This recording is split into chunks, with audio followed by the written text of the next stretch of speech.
मैले पहिलो प्रश्नको रूपमा अब यो दसैँको माहौलमा चाहिँ त्यो महाअष्टमीको दिनमा जुन देशव्यापी रूपमा चाहिँ बलि दिने एउटा बलि पशु बलि देउतालाई खुसी बनाउनको लागि पशुलाई काटेर त्यसको रगत बगाएर बलि दिने चलन छ। तपाईँ यो विषयसँग चाहिँ ज्ञात भएको कारणले गर्दा मैले यो विषय खास के हो सर भनेर मैले सोधेँ सर पहिलो प्रश्न। हजुर, एउटा कुरो के छ भने वैदिक कालदेखि नै यो बलि प्रथा सुरु भएको हो भनेर चाहिँ त्यस्तो भनाइहरू राखेको छ वैदिक कालदेखि। हजुर, तर सनातन धर्ममा पनि पशु बलि दिनुहुन्न। पशु बलि दिएको खण्डमा महापाप हुन्छ भने पनि भनाइ छ, लेखेको छ। त्यो दुईटा कुरा भएन र सर? त्यो अब त्यो यस्तो कुरो हुन्छ, तपाईँले एउटा कुरो के भने पहिलाको शासकहरूले जस्तो नियम बनायो त्यही अनुरूप सबै जनताले पनि अनि त्यो नियम चाहिँ लागू गर्नुपर्ने, मान्नुपर्ने।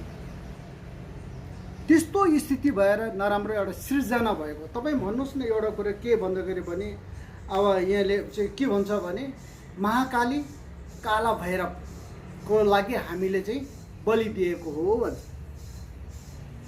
कि महाकाली साँच्ची नै एउटा धरती माता सारा जगतको एउटा उद्धार गर्ने, प्रकृतिको लागि संरक्षक गर्ने देवीहरूले प्रकृति नै हत्या हिंसा गरेर रगतको खोलो बगाएर अनि त्यहाँबाट उसको खुसी हुन्छ? प्रुफ यहाँ छ। अब के छ भन्दाखेरि भने ऋग्वेदमा पनि 4 वेद छन्। ऋग्वेदमा पनि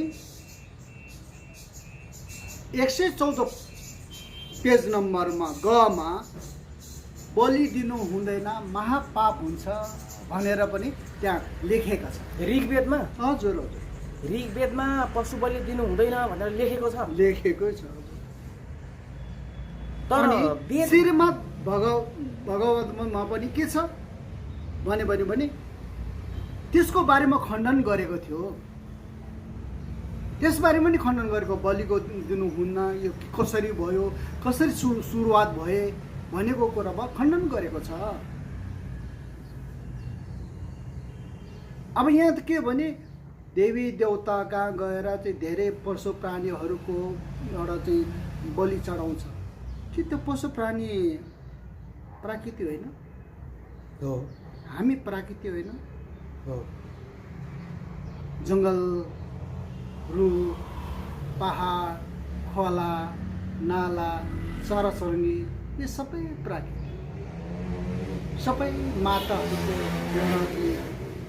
उहाँको एकदमै कठोर तपस्याको गरेको कारणले गर्दाखेरिमा यो मानव ग्रहको लागि अहिलेसम्म संरक्षण भइरहेको छ। तपाईँले अनुमान लगाउन सक्नुहुन्छ कि सबैको हितको लागि उहाँ त्याग तपस्या गरेर ज्ञान प्राप्त गर्नुभएको देवीहरूले अनि पशुको बलि दिएर उहाँ खुसी हुन्छ? बलि दिनुपर्ने कारण चाहिँ के रहेछ? बलि दिनुपर्ने कारण चाहिँ यहाँले चाहिँ भन्नु चाहिँ महाकाल के अरे मतलब भन्नु भनेको छ काला भैरव भन्छ। अनि त्यसपछिबाट महाकालीले दिएको भन्छ। त्यो खुसी बनाउनुको लागि पहिलाको धेरै वर्ष अगाडि चाहिँ कस्तो खालको थियो भने जङ्गलमा गएर जङ्गली देउता भनेर चाहिँ त्यो राघवको आफ्नो जातजातित्वबाट चाहिँ कसरी दिनुपर्ने त्यसरी दिएको चलन थियो। त्यसलाई अब ठ्याक्कै त्यो ढालिदिएर के गर्थ्यो भने मन्दिरमा देवीलाई चढाउनु पर्यो भनेर चाहिँ त्यसरी चलाएको होइन। भन्दा बलि दिनु भने तपाईँको एउटा 4 वेदमा तपाईँ भन्नुहोस् अब कुनै छ? वेद भनेको हिन्दू धर्मको, हिन्दू धर्म, हिन्दू भनेको धर्ममा त वास्तवमा कुनै पनि वेदमा चाहिँ पशु बलि दिनु के अरे बलि गर्नु हुँदैन भनेको त लेखेको छ नि त। हिन्दू धर्मको ग्रन्थ हो नि, ग्रन्थ हो। तर हिन्दू धर्म अनुसार नै बलि दिन्छ नि त दसैँमा त। अब म यस्तो भयो, म हिन्दू माने म व्यक्ति मलाई मासु खानु मन लाग्यो। अब त्यस्तो एउटा के गर्ने त भने अब पहिला बाउ बराजुहरूले गरेको क्रियाकलापहरूमाबाट चाहिँ मैले पनि दिउँ नि त मन्दिरमा भने तपाईँको त्यस्तो पवित्र ठाउँमा रगतको खोलो बगाउँदाखेरि त्यो राम्रो हुन्छ? पवित्र स्थल हुन्छ? पवित्र स्थल हुन्छ? हुँदैन। अनि अब यसलाई रोक्नको लागि, यसलाई चाहिँ कम्तीमा पनि यसलाई स्थगित गर्नको लागि अहिलेको सचेत पुर्खाले कस्तो खालको कार्यक्रम गर्नुपर्ने होला? त्यो त चेतना खोल्नु पर्यो। जब मानिसमा चेतना छैन भने त्यो मेरो बाउ बराजुले गरेको कुरा चाहिँ रीतिरिवाजहरू रूढिवादीहरू म यथावतै रहन्छौ भने त केही पनि हुन सक्दैन। परिवर्तन आउँदैन त्यसमा। र अहिलेको जमानामा पनि तपाईँ एउटा संसार माध्यमबाट चाहिँ तपाईँले धेरै कुरा सिक्न सक्नुहुन्छ। त्यस्तो अवस्थामा पनि तपाईँलाई खानु इच्छा छ भने तपाईँले आफूले स्वयं घरमै बनाएर खान सक्नुहुन्छ नि। तपाईँ भन्नु अब हिन्दू धर्ममा त्यो छैन, जैन धर्ममा त्यो छैन, अब यहाँ त के छ भने मुस्लिम धर्ममा हिन्दू धर्ममा भनेको। अब हिन्दू धर्ममा पनि कुन वेदमा लेखेको छ त मलाई भन्नुहोस् न। मैले पनि अध्ययन गरेको छु। म बुद्धिस्ट भएर पनि म त हिन्दूको पनि मैले अभ्यास गरेको छु। त्यस्तै कारण म तपाईँहरूलाई के भन्छु भन्दाखेरि यो मुस्लिमहरू र बुद्धिस्टहरूले त्यस्तो बलि नदिँदा रहेछन् होइन? होइन, मुस्लिमहरूले आफूले बलि दिन्छ, त्यो अल्लाहको नाममा उसले देउताले दिन्छ, ऊ बलि खाने नि देउता हो। मुस्लिम तर मुख्य कुरो त हाम्रो बुद्ध धर्मकोमा त्यस्तो बलिको बारेमा चाहिँ त्यस्तो चाहिँ दिनुहुन्न, महापाप लाग्छ। बुद्धले के भन्नुभएको छ यो विषयमा? बुद्धले त बलि दिनु हुँदैन भने त उहाँ जहिले पनि उहाँ 35 वर्षको उमेरमा ज्ञान प्राप्त भइसकेपछि 45 वर्षसम्म निरन्तर रूपमा धर्म प्रचार गर्ने बेलामा बलि प्रथा दिनु। मैले किन सोधेँ भने बुद्धभन्दा हिन्दू धर्म पुरानो हो भनिन्छ, त्यसको आधारमा। अब त्यो एउटा मान्यता मान्छेको एउटा भ्रम मात्रै सिर्जना हो। भू बुद्ध भनिन्छ जस्तो मान्छेको आयु 80,000 पुगेर मात्रै मान्छे मर्ने खालको त्यो समयमा पनि बुद्ध थिए। बुद्ध त धेरै छ नि। कागो सङ, कानु गोमन बुद्ध, कश्यप बुद्ध, भेरोचन बुद्ध, अनि यसमा त धेरै छ नि त हजुर। बुद्धका सुरुवातमा त अब यहाँले भन्छ नि हाम्रो त एकदमै प्राचीन धर्म हो, सनातन धर्म। कुन आधारमा सनातन धर्म? सनातन भनेको हिन्दी मात्र हो कि अरू पनि हुन्? अब हिन्दूमा भन्दा तपाईँ भन्नुहोस् न। सनातन भन्यो भने पहिला पनि थिए, अहिले पनि छ, 25सम्म पनि रहिरहने भनेको धर्मलाई सनातन भनेको हो नि त। पुरानो भनेर भनेको? पुरानो भनेको अब त्यो छोटकरीमा भन्यो हो भने पुरानो एउटा मात्रै धर्म हुन्छ कि सबै धर्म हुन्छ? होइन, पुरानो आफ्नो किसिमले मान्दै आइरहेको धर्म हो। तर एउटा हिन्दू भनेको कुरा चाहिँ खास गरेर ब्राह्मण धर्मबाट चाहिँ सुरुवात भएको हो। हिन्दू चाहिँ कसरी भयो त? अब हिन्दू भने हिन्दुस्तानमा बढेपछि बसोबास गरेर एउटा चाहिँ मुसलमानले चाहिँ एउटा नामकरण गरेको हो नि त। त्यही कुरा इन्डियामा र नेपालमा लागू भयो हिन्दू भनेर। हिन्दू भनेको सबैदेखि हाम्रो यो नेपालदेखि हिन्दुस्तान हो होइन? अनि हिन्दू कुन शब्द गरेर राखेको? अब बलि दिने भने बलि भनेको अर्थ के हो भनेको? महाकाट भन्ने छ त्यहाँ। त यहाँ वेदमा त के लेखेको छ? त्याग गर्नु। कस्तो त्याग गर्नु? काटेर त्याग गर्नु? त्यस्तो होइन। मलाई राम्रो चिज मैले सानोदेखिको हुर्काए बढाएँ, ठुलो बनाएपछि म देवीको नाममा चढाइदिन्छु भनेर नकाट्ने, त्यसले चाहिँ देवीको नाममा चाहिँ पशु बलिहरू अरूको नाममा त्याग दिने त्यसलाई भनेको बलि भनेको हुन्छ। अब बलि भनेको त यहाँ के भयो भने काटमाट गर्नेको लागि चाहिँ बलि भने। अब यो कुरो कसरी बिग्रियो? बलि दिने भनेको खासमा उसको नाममा सुम्पिदिने भन्ने अर्थ थियो। त्याग भनेको नि त, त्याग्ने। तर पछि त काट्नु थाल्यो त। अब काट्नु थाल्यो भने त त्यहाँ त के भने देवीलाई पनि मसान बनाइदिए, रगत खाने, अनि रगत खाने मसान बनाइदिए, अनि मान्छे खाने पनि के अरे त मानव चोला भए तापनि त्यो व्यक्ति चाहिँ कस्तो भयो भन्दाखेरि भने राक्षस भयो क्या। मासु जसले पनि खान्छ, स्वादिष्ट हुन्छ, प्रोटिन पाउँछ, खान्छ। तर मन्दिरमै गएर काट्नुपर्छ भन्ने छ? त्यो त धेरै सङ्ख्यामा फेरि त्यो पनि अब त्यो त अब लाखौँको कुरोमा भयो नि त हजुर। विभत्स तरिकाले भयो। हजुर हजुर। मासु खान मन लाग्यो आफ्नो छुट्टै तरिकाले पनि खान सकिने। हजुर। तर त्यसरी विभत्स तरिकाले त्यसो गर्न नहुने। अब तपाईँ 4वटा वेदमा भन्यो भने यजुर्वेद, अथर्ववेद, सामवेद, ऋग्वेद भनेको यस्तो कुरा छ क्या हिन्दूमा। तर के छ भने त्यहाँ कहीँ पनि उल्लेख छैन कि पशुलाई बलिको देवीलाई चाहिँ बलि दिएर चाहिँ देवी खुसी हुने भनेको कहीँ पनि दिने भनेर कहीँ पनि लेखेको छैन। हजुर छैन। श्रीमद् भगवतमा पनि त त्यहाँ एउटा चाहिँ के लेखेको छ भने खण्डन गरेको छ, कसरी आए, यो कसरी दिए भनेको खण्डन भएको छ। ऋग्वेदमा त यो सिधै भनेको छ पशुको बलि दिनेको महापाप लाग्छ भनेर त हिन्दू शास्त्रमा लेखेको छ। अब यो कुन चाहिँ हिन्दू आए त फेरि बिचमा? भने यो दसैँ पनि हिन्दूहरूले हाम्रो हो भन्ने। हजुर। अनि वेदमा नलेखेको काम पनि गर्ने, यो त विकृत बनाइएन र भनेको। त्यो त शासकहरूले जे पनि गर्न सक्नु। म पावरमा छु, म राजा छु, म एउटा जनताको लागि म चाहिँ दमन गर्न सक्छु भन्ने व्यक्तिले जे गरे पनि भयो। यहाँ अहिलेको स्थिति यस्तो छ त कसैलाई त्यसो भए हिन्दू धर्मको आडमा शासन गर्ने शासकहरूले नै हजुर हिन्दू धर्मलाई चाहिँ ध्वस्त पारे। किनभने त्यो ग्रन्थहरूमा त मार्काट नगर्नु छैन, त्यस्तो छैन। मैले तपाईँलाई भनिहालेँ नि, ऋग्वेदको अब त्यसो 114 पानामा पनि त्यो बलि दिनु हुँदैन भनेर चाहिँ भनेका छन्। अब यहाँले के भनेको छ भने बलि प्रथा भनेकोहरू त प्राचीनदेखि नै सञ्चालन हुँदै आएको भनेर पनि भनेको छन्। हाम्रो धर्म चाहिँ एउटा सनातन धर्म हो भन्दा पनि आएको छन्।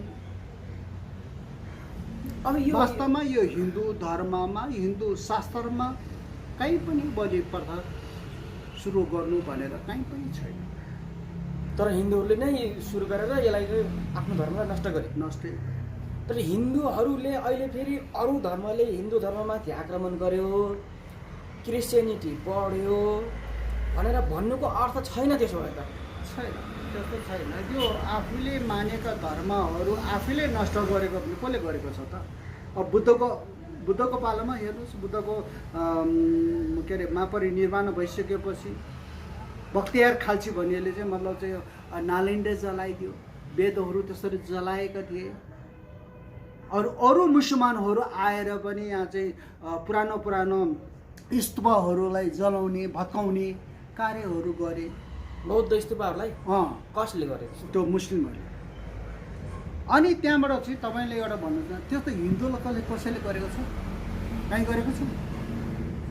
हिन्दूहरूलाई कहीँ लगेर जलाउने सलाउने गरे हो, पिटपाट चाहिँ गरेको चाहिँ पुरानो वेदहरूमा त्यो लेखेको छ। त्यो पिटपाट गर्ने भनेको त अब एक किसिमको झगडा भयो, त्यसलाई त ठुलो कुरो त होइन। हाम्रो धार्मिक ग्रन्थहरूमा त के भने हाम्रो त धर्म ग्रन्थहरू त्यस्तो त्रिपिटक, शुद्धपिटक, अधिधम्म पिटकहरू यस्तो पिटकहरू त कति जलाए मुस्लिमहरूले त्यस्तो आक्रमण गरेको छ त बुद्ध धर्म नष्ट गर्नको निमित्त। अनि त्यो हिन्दू धर्मले त्यस्तो गरेको थियो होला। त्यो फाटाफुटो अब एक आपस कतै मन कुराहरू नमिले बेलामा त्यस्तो गर्यो होला। तर वारै गर्ने हिसाबले, धर्मै नष्ट गर्ने हिसाबले त हिन्दूलाई कहीँ पनि गरेन। तर हिन्दू मान्ने व्यक्तिहरूले चाहिँ आफ्नो धर्मलाई नष्ट गरे। यो कुरो म एकदम ठोकाउ साथ आफूले चाहिँ गरेँ। तर यो म ठोकाउ साथमा भन्न सक्छु। तर बुद्ध धर्मलाई यसको चाहिँ प्रभाव नबढोस् भनेर रोक्नका लागि हिन्दूहरूको पनि अगुवा गर्नेहरूले भनौँ न, अब बुद्ध धर्ममा गाई खाने प्रचलन थियो अरे। बुद्ध धर्म मान्नेहरूले हो अथवा त्यो खाने छुट्टै समुदाय थियो, ताकि थाहा भएन होइन। त्यो बुद्ध धर्महरूलाई चाहिँ त्यसको प्रभाव रोक्नको लागि गाई खानु हुन्न कारबाही गरिन्छ भनेर हिन्दूवालाहरूले भनेको भन्ने एउटा सन्दर्भ पनि भेटाइयो खास हो कि होइन हो। अब यसमा चाहिँ के छ भने हिन्दू भनेको मलाई थाहा छैन, यो कुराहरू पछि मिसिएको हो। यो बलि प्रथा भनेको पनि सुरुवात भएको 200-250 वर्ष मात्रै भएको छ, धेरै भएको छैन। अब यिनीहरूले चाहिँ अब सनातन धर्मदेखि नै हुँदै आइरहेको छ, प्राचीन धर्मदेखि यिनले अब दुनियाँभरको कुरा गरेको छ। तर पनि इतिहासमा हेरेर पल्टाएर हेर्ने क्रममा चाहिँ 250 वर्षभन्दा बढी अगाडि चाहिँ छैन यस्तो छ भने। अब के छ भने पहिला चाहिँ ब्राह्मण धर्ममा थिए। ब्राह्मण धर्म भनेको एउटा चाहिँ रसामा काकासिया भन्ने ठाउँमा चाहिँ ब्राह्मण धर्म थियो। त्यो बेलामा चाहिँ के थियो भने 17 वर्षको उमेरमा गाई काटेर गाई खाएर गाईको आन्द्रो लगाएर अनि होम यज्ञमा बसिसकेपछि त्यसलाई ब्राह्मण भन्नु पर्थ्यो। अब हामीले के कसरी हेर्ने त भन्दाखेरि नाते ब्राह्मणै धर्म पो हो कि गाईको मासु खाने नै धर्म हो कि भने अनुमान मात्रै लगाउन सकिन्छ। त्यो संशोधन भयो कि पछि अब त्यहाँबाट फेरि अब अहिले रहसमा त ब्राह्मण धर्म त छैन, तर त गाई त खान्छन् फेरि त्यहाँ गाई त खान्छ त्यहाँ। त्यो भएको हुनाले हामी बुद्ध धर्म मान्ने व्यक्तिहरूले गाई काट बाख्रा काट के अरे कुखुरा काट यस्तो भन्दैनौँ, केही पनि भन्नुहुन्न। हामी भन्दैनौँ, त्यो गर्नै हुँदैन। प्राणी हत्या हिंसा गर्नै हुँदैन। तर खान मन लाग्छ जे पनि खान सक्छ होइन, बजारमा तपाईँले पाउनुहुन्छ त्यो मेरो लागि राखेको हो, मेरो लागि फल्ना आउँदैछ भनेर काट्छु भनेर गरेको हो। जसले खाए नि हुने भयो, जसले खाए पनि भयो नि होइन। त्यो मासु ल्याएर हामीले एउटा स्वादको रूपमा हामीले चाहिँ ग्रहण गर्नु भनेको त कुनै ठुलो कुरा होइन। तर म सूर्य कुमार घिसिङ पूजाको नाममा चाहिँ काटेर रगत बगाइदैन। सूर्य कुमार घिसिङको लागि चाहिएको छ, ल सूर्य कुमार घिसिङको लागि एउटा कोर काटेर है भन्यो, त्यस्तो चाहिँ हामी खाँदैन, अहिले पनि हामी खाँदैन। बजारमा पाउँछ, बजारमा किनेर ल्याएर खान मिल्यो। तर अब कसैको नाममा चढाएर काटेर त्यसलाई खान चाहिँ परेन। म त खाँदैन हजुर, म चाहिँ खाँदैन। अरू बुद्ध धर्म मानिने व्यक्तिहरूले खान्छ या खाँदैन त्यसो मेरो सरकार पनि भएन। तर म त के भन्छु भने मन्दिरमा चढाएको जति पनि बलिहरू छ प्राणीहरूको एउटा बेजुवान भन्नु, एउटा चाहिँ बिचरा एउटा चाहिँ के अरे निर्दोष प्राणी, बोल्नु नसकेको, बोलिहाल्यो भने उसको भाषा हामीले बुझ्दैनौँ, हो कि मनुष्य हो, त्यो पशु हो। संसारमा सबैभन्दा आफ्नो बालबच्चाहरू आफन्तहरू भन्ने त माया त लाग्छ नि, शरीर भन्ने त माया लाग्छ नि। अनि तपाईँले धेरै धर्म ग्रन्थहरूदेखि लिएर विभिन्न इतिहासमा अध्ययन गर्नुभएको छ। खास गरी नेपाललाई चाहिँ हिन्दूकरण गर्ने, मुस्लिमहरूलाई रोक्ने अनि बौद्धिस्टहरूलाई रोक्नको लागि चाहिँ नेपालको एकीकरण भनौँ भने नेपालको राज्यको विस्तार पृथ्वीनारायण शाहको पालादेखि यतातिर चाहिँ अलिक बढी हिन्दूकरण गर्नको लागि प्रयास गरियो भनेर भन्छन् नि बुद्धिजीवी। एकदम ग्यारेन्टी। पृथ्वीनारायण शाहको पालादेखिको विशेष गरेर चाहिँ अनि हिन्दू धर्मलाई प्रचार गर्ने कति पहिले त तपाईँले इतिहासमा हेर्नुहोस्, सन्त शमशेर र जुद्ध शमशेरहरूले त बुद्ध धर्मको लागि त्यो त्रिरत्नको एउटा चाहिँ जाप हुन्छ, बुद्ध धर्मसँग भन्ने हुन्छ, त्यस्तो पनि गर्नु नदिने। भनेको कुरा मानेन भने लाल झाडीमा लिएर जाऊ, त्यसलाई घाटिस नै दियो। त्यो कतिमा चाहिँ हत्या हिंसा गरे, मान्छे मारे नि, मारे त्यस्तो बेलामा। त्यो इतिहास मैले पढेको छु। पूर्वमा लिम्बूहरूलाई चाहिँ दसैँ मान्न जबरजस्ती गरियो। त्यसपछि चाहिँ दसैँ मानेको मानेको प्रमाणको लागि चाहिँ त्यो बलि दिएर त्यो रगत हुन्छ नि, त्यो चाहिँ प्रत्येक घरका उसमा चाहिँ यस्तो 5 औँलाको छाप बस्ने गरी राख्न लगाउने। अनि सरकारी कर्मचारी जाँदाखेरि त्यहाँ चाहिँ त्यस्तो देख्यो भने चाहिँ दसैँ मनाएछ भन्ने प्रमाण हुने, नत्र नहुने। अनि त्यो पछि कारबाही गर्ने भन्ने पनि थियो अरे त। त्यो एकदम 100%। त्यो भन्नुहोस् त त्यो खास के थियो? अब यो वास्तवमा के थियो भन्दाखेरि पनि त्यहाँ जति पनि शासकज्यूहरूले आफूले चलाउने नियम अनुशासन, तिनीहरूको रीतिरिवाज चलन चल्ती हिन्दू यो धर्म सम्पूर्णको हिसाबले चाहिँ मेरो तर्फबाट मैले मानेको जस्तो गरेर मान्छ भने ठिक, होइन भने घाँटी कारबाही त यस्तो सजिलो छ नि त, तरवारले घाँटी सट्यो त काटिहाल्ने काटेकै इतिहास छ। इतिहास छ, हिन्दू जुदो शमशेरको पालामा छ, शमशेरको पालामा छ त्यो कुरा इतिहास। हिन्दू धर्म नमान्नेहरूलाई काट्ने। अनि मेरो आफ्नो ज्यान बचाउनुको लागि म हिन्दू धर्म बाध्य भएर म मान्छु हजुर तपाईँले भनेको कुराहरू म चाहिँ सरोवर मेरो चाहिँ होस्, म चाहिँ यो कुरा चाहिँ एकदम कार्यान्वयन गर्छु भन्नुपर्ने भयो। बाध्यता भयो। जब एउटा प्राणीले एउटा काट्ने छ, एउटा धर्मको बारेमा चाहिँ एउटा किसिम गरेर जब एउटा डर मान्छ भने बिचरा बेजुवान एउटा चाहिँ पशुहरूले के बोल्छ, के गर्यो होला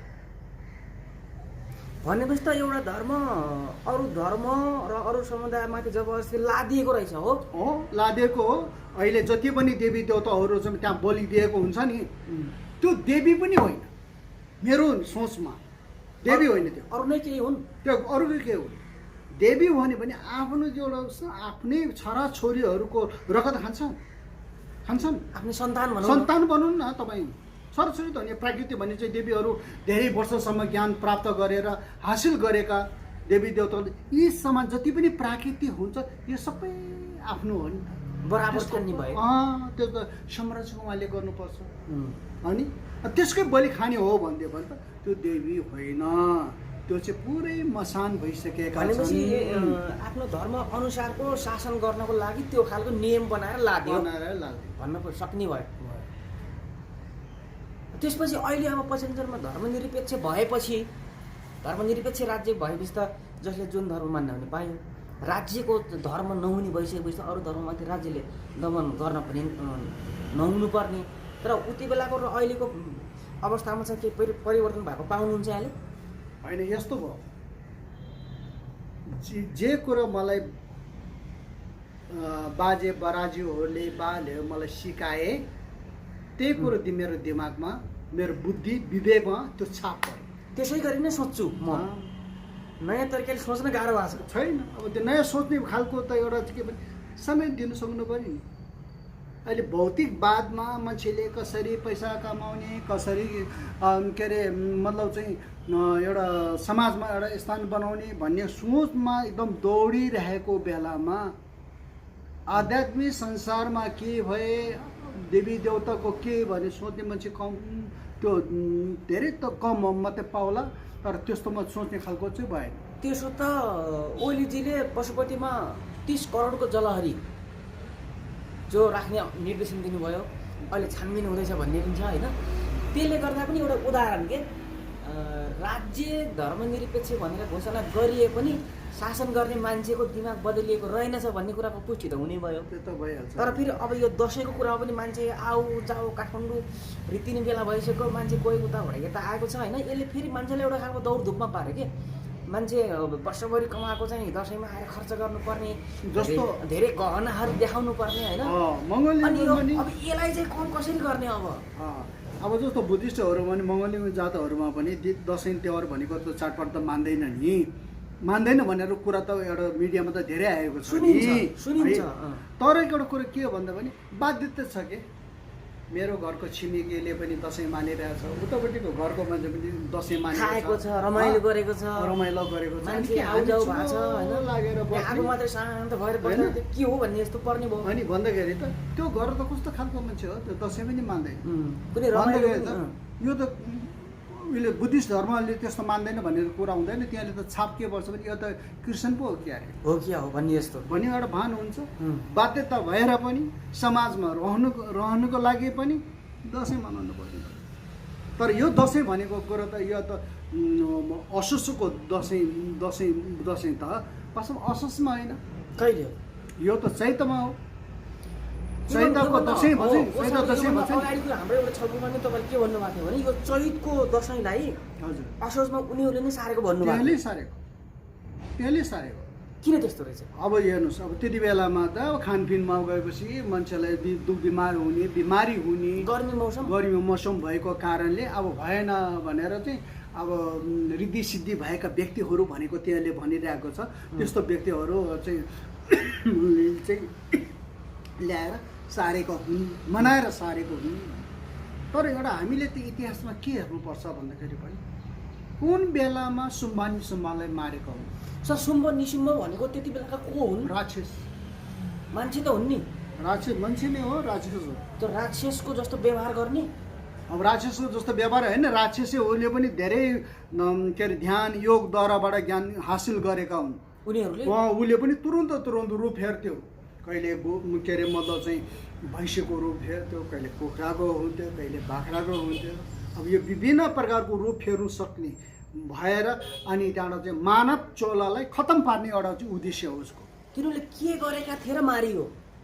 अब के गरेर मारेको थियो भने मानव चोला चाहिँ एउटा के हो भने तिनीहरूको झगडा भनेको चाहिँ खास गरेर देवी देवता 33 कोटी देवी देवताहरूसँग झगडा हो यो उनीहरूको।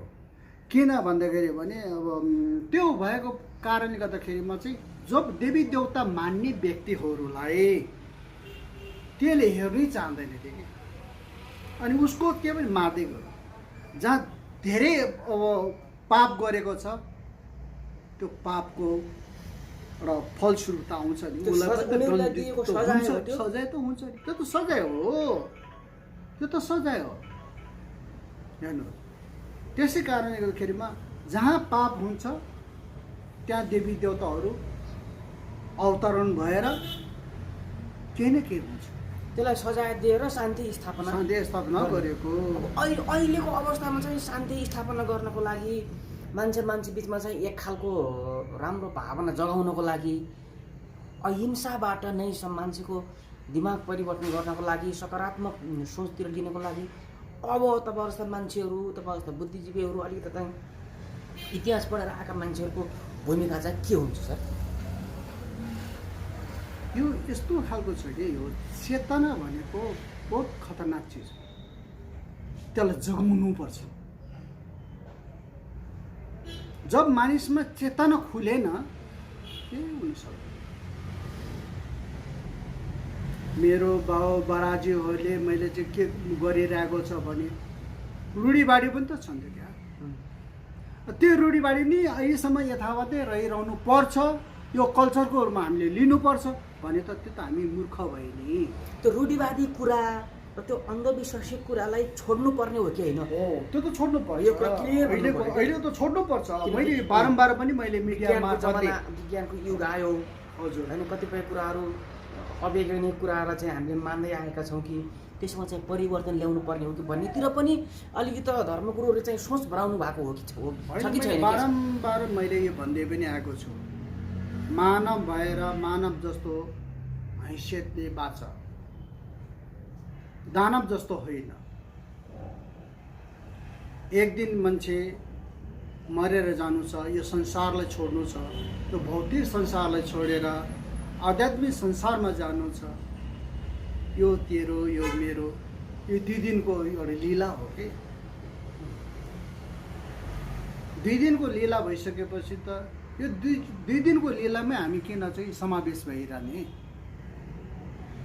त्योबाट अलिक त अलग हुनु, अलग भइसकेर पछि संसार के हो बुझ्ने प्रयास गरौँ।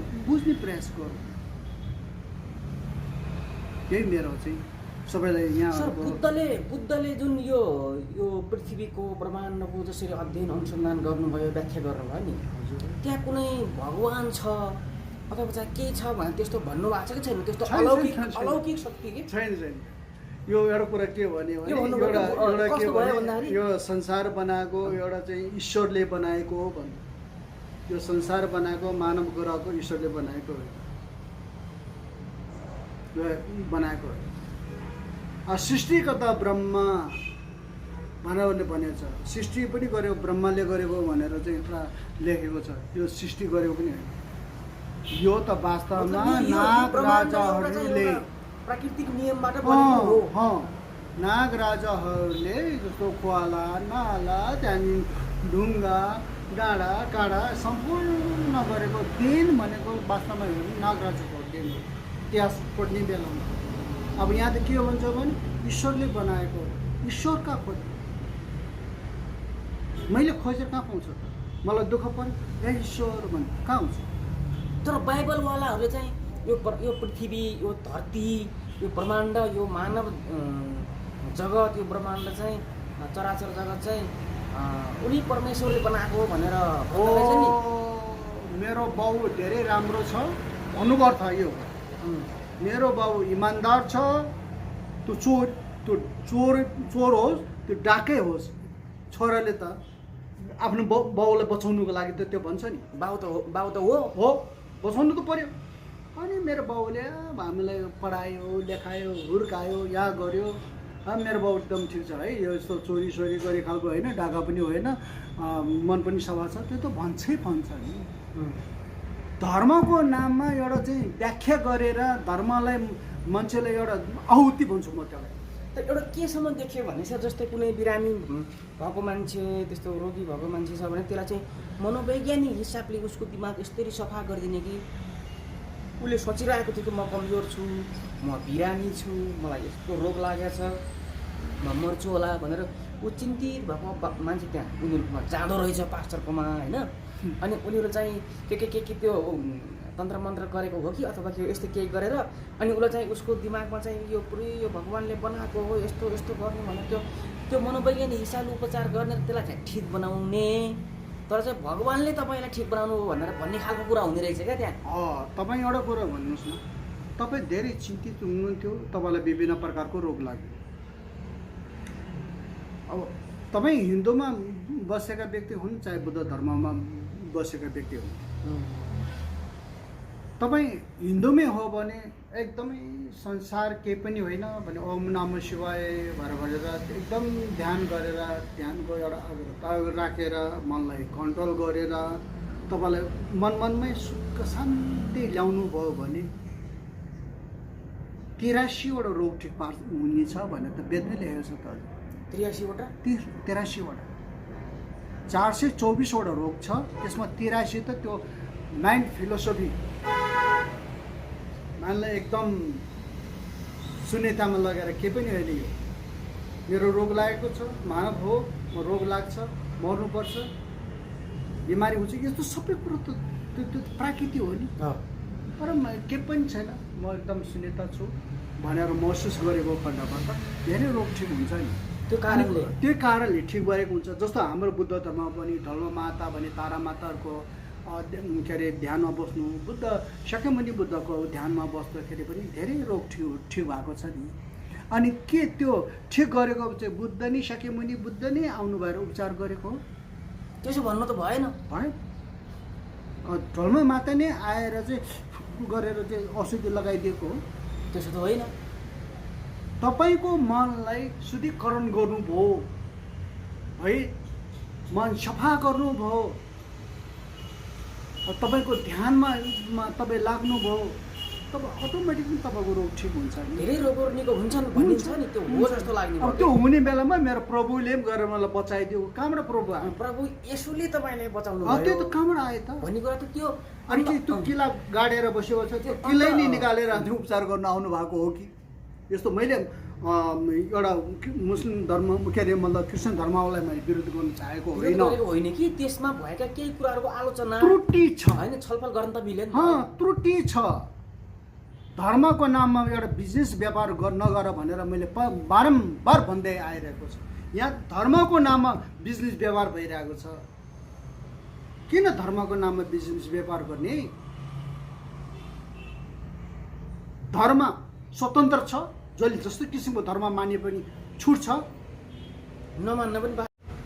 तर मेरो चाहिँ ठुलो तिम्रो चाहिँ सानो भनेको त के हो भने यो त तपाईँको त गृहयुद्ध पो सुरु गर्नु लागेको हो कि? सानो ठुलो हुँदा बित्तिकै त्यहाँ झडप त हो। गृहयुद्ध जस्तो युरोप अमेरिकातिर चाहिँ बाइबललाई होइन सबभन्दा ठुलो ग्रन्थ भन्ने रे, त्यसपछि क्रिस्चियन धर्मलाई चाहिँ संसारको सबभन्दा ठुलो धर्म भन्ने रे। अनि त आर्यन हुन्, त आर्यनहरूले चाहिँ आर्य सबभन्दा ठुलो जाति, संसारभरिको ठुलो जाति हुन, त्यो खालको घमण्डले गर्दा नै यहाँ मार्काट भइरहेछ कि त। अब शासक चलाउने आर्यनहरूले चाहिँ अब शासक चलाइसकेपछि ठुलो त भइहाल्यो, भएन? ठान्यो आफूलाई होइन, ठुलो भयो कि भएन अहिलेको स्थितिमा भने प्रधानमन्त्री आर्यन भयो। अब प्रधानमन्त्रीले भनेको कुरो त लागु त हुन्छ। होइन कति दिनसम्म त्यो कुर्सीमा बस्ला त्यो हामीलाई थाहा छैन, त्यो समयको कुरा भयो, समयको कुरा भयो। तर बसुन्जेल त बस्नु त उसको पावरफुल शासन गर्छ उसले। शासन चलाउँछ।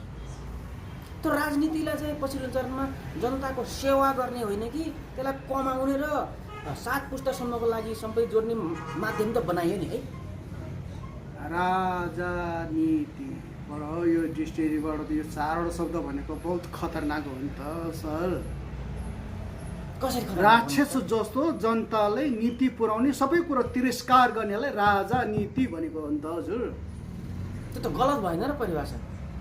गलत नभएसम्म अब राजनीति भनेको मतलब चाहिँ गलत नभएसम्म, शोषक नगरेसम्म है, नगरेसम्म त्यो लेभलमा आउँछ त। गलत तरिकाले त्यसलाई लागू गरेपछि मात्रै आफू ठुलो हुने भयो। अरूलाई दमन गरेर आफू म पाएँ, म ठुलो भइसकेपछि मात्रै राजनीति क्षेत्रमा चाहिँ प्रवेश गरेपछि त्यो कुराहरू चाहिँ हुन्छ। तर मेरो यो भनाइमा चाहिँ कसैलाई पनि राजनीति क्षेत्रलाई मैले नराम्रो भन्नु खोजेको होइन है, देखेको कुरा भनेको, देखेको कुरा। अब योसँग अब फेरि राजनीति धर्म संस्कृति जोडिएको विषय भन्नाले हामीले यति कुरा गरेको होइन। हजुर। अब के छ सर, अबको पुस्तालाई चाहिँ अलिकति उनीहरूको दिमागमा परिवर्तन ल्याउनको लागि हामीले के गर्ने, कस्तो खालको क्लास दिने सर अब भन्नुहोस् त? अब क्लास दिने सन्दर्भमा म के भन्छु भने भावी सन्ततिहरूलाई उज्जवल भविष्यको निर्माण गरौँ। कसरी गरौँ त? के रूढिवादीले चाहिँ उसको विकास हुन्छ भन्नुहोस् त? अन्धविश्वासको केबाट चाहिँ एउटा विकास हुन्छ त्यो के पनि होइन। भावी सन्ततिहरूलाई उज्जवल भविष्य निर्माण गर्नको निमित्त सर्वप्रथम अहङ्कार, अभिमान, पञ्चक्लेश भन्छ क्या त्यसलाई, लोभ, रिस, यो सबै त्याग्नु सक्नुपर्छ। 100% सक्दैनौँ हामी, बिस्तारै गरेर सुरु गर्नुपर्छ। अहिलेको युगको बच्चाहरूलाई पनि गाली गरेर पिटेर होइन, सम्झाएर माया गरेर त्यो ठाउँमा ल्याउनुपर्छ। धर्मको बोध गराइदिनुपर्छ। अनि बिस्तारै उसको आफ्नो कर्तव्य आफूले गर्नुपर्ने हजुर कामहरू उसको मतलब अनि बिस्तारै परिवर्तन हुँदै जान्छ। अब तपाईँलाई भनौँ कसैले मेरो छोरालाई कुरा गर्दाखेरि तिमी बुद्ध धर्ममा लाग्नुपर्छ, तिमी धर्म गर्नुपर्छ भने मान्छ त उसले? हुँदैन नि। तर बुद्ध धर्म भनेको कुरा यो हो, संसारको मानव चल्नको लागि बिस्तारै जानु पर्यो होइन। राम्रो कुरालाई बिस्तारै जान्छन्, नराम्रो कुरालाई तुरुन्तै हुने हो। हुन्छ, हामी कार्यक्रमको करिब अन्तिमतिर पनि प्रवेश गरेका छौँ। जाँदा जाँदै तपाईँ एकजना धर्मगुरु भएको हिसाबले त्यसमा पनि अहिंसाको बाटो लिनुभएको एउटा चाहिँ बुद्ध दर्शन भएको हिसाबले मैले सधैँभरि विभिन्न समयमा म के उठाउने गरिरहेका छु भने बुद्ध शान्तिका दूत मात्रै कसरी भए? शान्तिको दूत भएन यो मान्छेले भनेको नराम्रो भयो। हामीले अध्ययन गर्दाखेरि बुद्ध त खासमा भौतिकवादी दार्शनिक हुनुहुँदो रहेछ बुद्ध। हजुर। उहाँले गर्न नहुने विभिन्न संस्कारदेखि लिएर विभिन्न कुरा सिकाउनु भएको रहेछ। तर शान्तिको दूत भनेर मात्रै सानो एउटा चाहिँ शान्तिको दूत किन लगाइयो? हो, अब शान्तिको दूत भनेको मतलब कसैले पठाइसकेपछि दूत कसैको फल्ना ठाउँमा जा सन्देश लिएर जानेलाई दूत भन्छ नि, हो क्या भन्नुहोस् न। अनि शान्तिको दूत कसैले पठाएको थियो त्यहाँ? बुद्धलाई कसैले पठाएको त होइन, कोही ब्रह्माले पठाएको थियो, कोही विष्णुले पठाएको थियो, कोही महादेवले पठाएको र उहाँ त स्वयं आफै नै हिँड्नु भएर हिँडेर धर्म प्रचार गर्दै हिँड्नु। धर्ममा पनि होइन, उहाँले दिनुभएको त धम्म। त्यो भने कि धम्मको अर्थ के हो भने मानव चोलामा कसरी यो आत्मालाई शान्ति हुने, कसरी खुसी हुने, निर्माणको बाटो कसरी हामीले प्राप्त गर्ने भन्ने कुरो सिकाउँदै गएको नि। तर मैले बोलेको कुराहरूलाई ग्रन्थलाई तिम्रो बुद्धि र विवेकले मेल खान्छ भने मैले लागू गर, यदि मेल खाँदैन भने छोडिदियो। यस्तो भन्दै हिँडेको बुद्धलाई शान्तिको दूत मात्रै भनेर कसले पठाएको थियो? आर्यनहरूले पठाएको हो कि महादेवले पठाएको हो, मुस्लिमहरूले हो कि मुस्लिमहरूले हो कि? तर कुनै त्यस्तो प्रमाण केही पनि छैन। अनि कसरी शान्तिको दूत बन्यो? उहाँले सिकाएको त एउटा दर्शन पो रहेछ। दर्शन हो, दर्शन ओन्ली फर दर्शन, धर्म होइन। मानव जीवनको लागि अँ, चाहिने कुराहरूको चाहिँ हजुर। ज्ञान दिनुभएको रहेछ। त्यसलाई मैले दर्शन भन्ने शब्द प्रयोग गरेँ। हो, भौतिकवादी दर्शन, उहाँले त अन्धविश्वास पनि मान्नु भएन हजुर। होइन। यो प्रमाण त यो चराचरलाई चाहिँ कुनै भगवान्ले बनाएको हो पनि भन्नुभएको रहेनछ। छैन, यो त प्राकृतिक नियम हो भन्नुभएको रहेछ। हजुर। भनेपछि यो कसरी यो बुद्धको अपभ्रंश भएन र भने के?